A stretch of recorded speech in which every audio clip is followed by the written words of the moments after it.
What was the creepiest thing you experienced that you thought was paranormal but was actually much scarier when you found out what really caused it?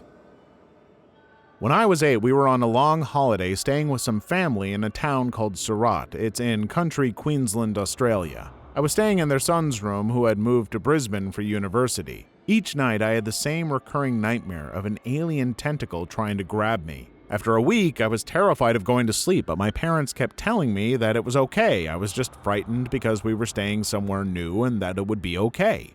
Well, I couldn't get to sleep. I kept watching the clock, waiting for the sun to come up, and terrified of the alien. It was just after 2 a.m. when a large tentacle landed on the bed. I screamed in terror as I felt the tentacle wriggling. I jumped out of bed and kept screaming. My parents, aunt, uncle, and sister run into the room to find me huddled in the corner screaming. Turns out it was an adult carpet python over 2 meters long, 6.5 feet. Each night it worked its way under a ceiling tile and onto the bed. I still have an Indiana Jones fear of snakes. Why'd it have to be snakes? As a young kid, I had nightmares of waking up to see my mother hovering over my bed by the window. She'd just blankly stare down at me and my sister. I'd get so scared, yelling, "Mom, Mom," and she never responded. I knew it was not my mom. When I was older, I told my aunt about it, and she told me they weren't dreams. It was real. My mom would go into our rooms randomly to check on us. She had serious mental health issues that got worse over the years. Occasionally, she would have episodes of anxiety of something happening to us and guard us at night. Due to the traumatic death of her first child, it apparently triggered obsessive anxiety when we were younger. I now know the whole messed up backstory and can sympathize with why it would make any parent get to that mental state, but I still shudder when I think of the blank-faced stare. I still tend to associate the nightmare mom as not being my mom. I feel bad for your mom because I can't even imagine dealing with that kind of trauma, but that sounds terrifying as a kid. It's really scary for a kid to see their parent not reacting to them correctly because they're supposed to be the people you most trust and know at that point. I was 24 and working at a startup.com. I went a weekend at my parents' house, came back to my apartment, and went into my bedroom where I saw my bed was made. Felt my heart stutter as I stood frozen in the doorway because I never ever made my bed. It was something I consciously refused to do. After the initial shock, I went through the apartment examining the closets, under the bed, etc. I calmed down after a while, convincing myself that I must have made the bed before I left for my parents and I'd just forgotten about it. Deep down, I knew it wasn't true, but I couldn't think of any other explanation. I later found out it was the woman I was dating at the time who did it. She was the person who hired me. We'd been in a relationship less than a month, but she managed to somehow get a copy of my key. She used to visit my place and snoop through my things when I was gone. She also slept in my bed overnight several times when I was away for the weekend. If she hadn't made my bed, I never would have known anything was going on. About 7 years ago, my family rented a one-story house. It was originally one bigger house that was split off into two, and there was another family that lived in the other part that we really didn't talk with. During the night, I would hear what sounded like knocks above the ceiling, but any entrance to the small crawl space between the ceiling and the roof was patched up when the house was divided. For a while, I thought there was a ghost who lived in the attic, and I would have trouble going to sleep without a light on. After we moved out, I heard through the grapevine that the neighbor's kid was caught spying on the new people that moved in. Turns out that he had broken a hole in the ceiling of his closet to get into the crawl space and had been looking through the holes that he had bored in the ceiling overlooking the other part of the house. The noises I heard was him moving around on his arms and knees up there. There is no age that child could be that wouldn't creep me out. If it was a younger boy, then that's weird and scary, like that boy from The Grudge. And if the kid was older, then that just sounds pervy and creepy. I had a blind dog growing up, and she barked at things that were there and things that weren't. One night, around midnight, she woke up my mom and I, my dad's too heavy of a sleeper, by barking at the wall next to the back door. I woke up, but I was maybe 9, so I went right back to sleep. My mom got up and ushered her back to bed. That same night, an arsonist hit my neighborhood. He set fire to a luckily vacant house for sale, and it burned to the ground. Following his footsteps in the snow, he then passed between my bedroom and our garage and nearly lit our garage. Then our dog and my mom woke up and we think that scared him away and he went across the street and burned the neighbor's garage instead. Then he stood in the front yard and watched it burned. He walked out onto the street and they lost his footsteps. They never caught him. Rest in peace, Oreo. I miss you. You were a very good pup. Love you. Be good. This did not happen to me, but it happened in my city when I was in high school. A family thought that their house was haunted because things like furniture and objects would randomly move or go missing. This went on for several months. They even reached out to their pastor to bless the house. Well, the house wasn't haunted. It turned out that a drifter had wandered in at some point and had been living in their attic. He would come out when the family was at work and eat their food and go through their things for cash and stuff to sell. One day, one of the family members came home unexpectedly and caught them. Called police for an active break-in. The cops quickly discovered what had been going on. Parasite. I was 7 years old, home alone. My parents went for dinner at around 9 p.m. They left me in bed for me to sleep. Hours passed and still couldn't sleep. Went downstairs to get some milk and cookies to watch TV in my parents' bedroom. While I was getting my snacks, I felt like someone grabbed my shoulder hardly. I was so scared I couldn't even turn around to check who did it. I stayed there frozen for at least 1 minute straight. I had the balls to run and went to my parents' bedroom. I locked myself in there and didn't get out until my parents came home. It was 3 a.m. and heard my parents' car park outside the window. I was never so happy for them to come home. As soon as my parents get in the house, my mom screamed and called 911. The thing I thought was a ghost that grabbed me was actually an addict who secretly lived in our basement, and that night thought nobody was home, so went to grab some snacks from the fridge too and confused my shoulder with the fridge's door and then passed out. Still freaks me out to this day. Okay, I feel like 7 is a little too young to be leaving a kid home alone. Is that just me? I don't have kids, but I feel like this is way too young, especially if you have cockroaches or addicts, you know? So sometimes I get sleep paralysis. I've accepted that if I wake up and weird things are happening, I should just ignore them. Well, one time I woke up in the middle of the night to 2 male voices arguing. Nothing unusual. I tried to ignore it and go back to sleep when I heard my dog start barking/growling, and then heard my parents talking in concerned voices. I realized it was not sleep paralysis at all and got up to find a very drunk father and son duo arguing outside our front window. Started swearing at us when my dad yelled at them to move along. Cops were called. Another time, same situation, only it was a vole tunneling into my room very noisily and eating through the drywall. A little after I graduated high school, some friends and I were hanging out at a local park after dark. Decided to go walk through the woods for the spookiness of it. About 20 minutes in, we hear this loud screaming from behind us and barely see this dark figure rushing towards us at what we would describe as supernatural speed.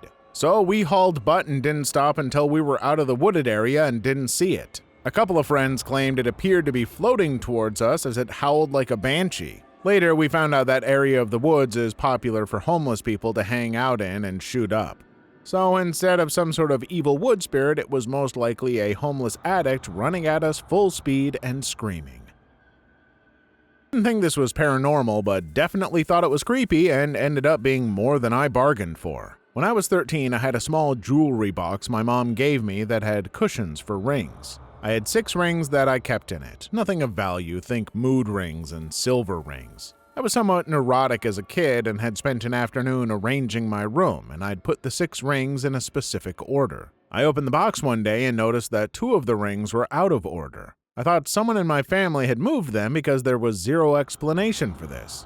I asked my family if anyone had touched them, and they all insisted no one had opened the box. But I was convinced that someone had to have gone through it. My dad ended up going through our entire house checking for missing stuff, and the only missing things were an old bottle of hydrocodone from the medicine cabinet and some of my mom's gold jewelry from a bathroom drawer. Turns out there had been strings of robberies in the neighborhood where thieves had broken in but only taken prescription drugs and small gold items. None of the robberies had indications that the homes had been broken into, and things like laptops, diamond jewelry, and other valuables had been left alone. My family wouldn't have known anything was amiss aside from the fact I was so convinced something was off. This sounds like the introduction of the main character in some kind of kid's detective book. Frankly, if it is, it worked because I'm here for it.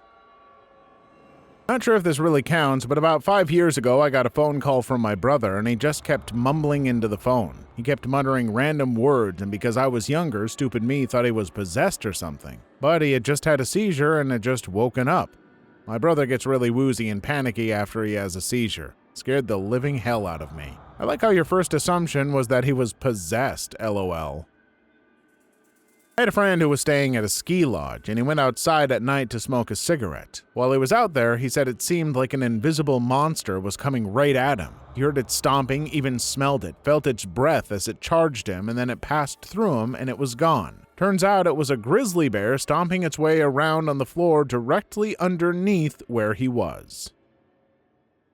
When my friends and I initially entered college, we used to chill a lot at my friend's dad's house, who lived out in the country. Late at night, when scanning the horizon, you could see all of the stars. It wasn't like the city, but you could also see a radio tower perhaps a few miles away. One late fall night, maybe 1 or 2 in the morning, we decided to drive out to this radio tower just out of curiosity. It was in the middle of a large field with one entrance which happened to be open. We entered from there and drove about a quarter mile in towards the radio tower.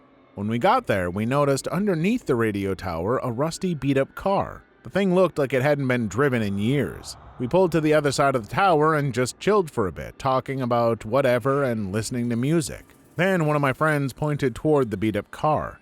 "Does it look like there's a light in there?"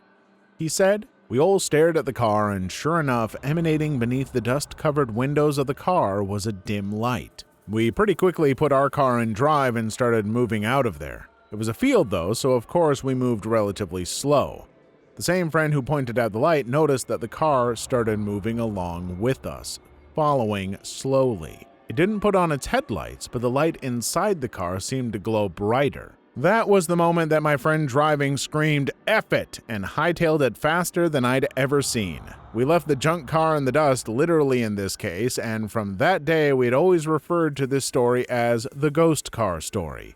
Did we really believe in ghosts? Probably not, but paranormal is better than whatever else it could have been. Come to find out, a few years later, that field was regularly being monitored by the local sheriff's office for big drug deals that apparently went down there. Had we stuck around any longer that night than we did, we could have legitimately been killed. This was also in the era that we watched a lot of Breaking Bad, so in retrospect, it seemed to us like that could have very much been a likely outcome from that night. Luckily, we're all good and nothing bad ever came of it for any of us. I mean, I like that whatever drug dealer was in that car waited a bit and then decided that instead of stepping out with a gun or something, he figured the best course of action was to scare you off like a Scooby-Doo villain would. Literally, my earliest memory. I was 5 years old and playing in a pile of leaves in our backyard. The yard had a brick wall at the far end. On the opposite side was a highway. There were a few openings along the bottom of the wall for drainage, I guess. So I'm playing in the leaves and suddenly I hear this super weird noise. It was like a high-pitched yowl, and then I see this weird thing emerge from one of those holes at the bottom of the wall. It was moving slowly and really weird, and I froze in the leaf pile and just watched. I distinctively remember whispering to myself, "A monster," because I 100% thought it was a monster. It staggered up to the leaf pile and I realized it was just a cat. I knew what cats were because my dad loved cats and we had several pets. This cat was enormous and he was also very fluffy. Think Crookshanks from Harry Potter. So I grabbed this cat and dragged him into the house to show my parents. Here's the scarier/sadder part that I didn't realize until I was older. Apparently someone had thrown the cat against the brick wall from their car. That was the noise I heard. And the reason the cat was walking so weird was because his spine was broken. There was a real monster that day. It just wasn't the cat. For several months during my senior year of high school and all through the summer before I left for college, I kept hearing noises coming from the attic above my bedroom. I would only hear it at night, and I told my parents and brothers that it sounded like someone walking in the attic and dragging a chain on the ground. My dad even had me go to sleep on the couch one night so he could sleep in my room to try and hear it. My older brother went up into the attic. Nothing. I left for college and didn't really think much of it. When I returned for my first visit home, my dad revealed he'd found a slow leak in one of the pipes that rotted a hole in the ceiling above my bed. The drip of water had been ricocheting around the pipes, sounding like chains dragging. Well, definitely not supernatural, but also not, as the thread said, something scarier. Unless you're really terrified of water damage, which I suppose to homeowners is pretty scary. When I was 12-ish something, I came home to find the bedroom's lights on. If it was just my bedroom, then it wouldn't have been a problem, but my brother's room lights were also on, and we never leave those lights on. Could have been my brother or my mom, but one was in the army while the other was at work. I was a little freaked out, but tried to tone it down by saying that I might have left them on before going out. Then I turn and see a couple of wooden spoons on top of our kitchen's cabinet. I knew for a fact that I hadn't left any spoons sitting there. I also didn't recognize those two spoons. That's when I realized that someone had been inside our house. Long story short, I'd lost my keys a few days prior, and my neighbor, who was the same age as I, found them. Instead of giving them back, he kept them with himself. Days later, his mom asked him to, deliver something to my mom. But there was no one at home, so he used his keys to enter our house. He forgot his mom's wooden spoons there, and if it wasn't for this, we would have never found out that he entered our house. I think he stole money from us as well. Still doesn't explain why he had his mom's spoons with him, lol. My uncle bought an old house 150-ish years as a fix-up project. If you went up the stairs, you had an option to turn right or left. Left led to a series of bedrooms, and right had a landing and one bedroom past it. If you took the dog upstairs, she would cry and run away if you tried to take her right. My cousin insisted that the bedroom to the right was haunted, thus the frightened dog. Later, we worked on the house and found that the landing to the right was structurally unsafe. To this day, we wondered, did the dog know the landing was unsafe somehow, or was there something more sinister at play? Creaking wood gives off a lot of infrasound. It's possible the dog could hear the structural weakness. Please leave your story in the comments. I would love to make a video on them in the future. Also, don't forget to like and subscribe.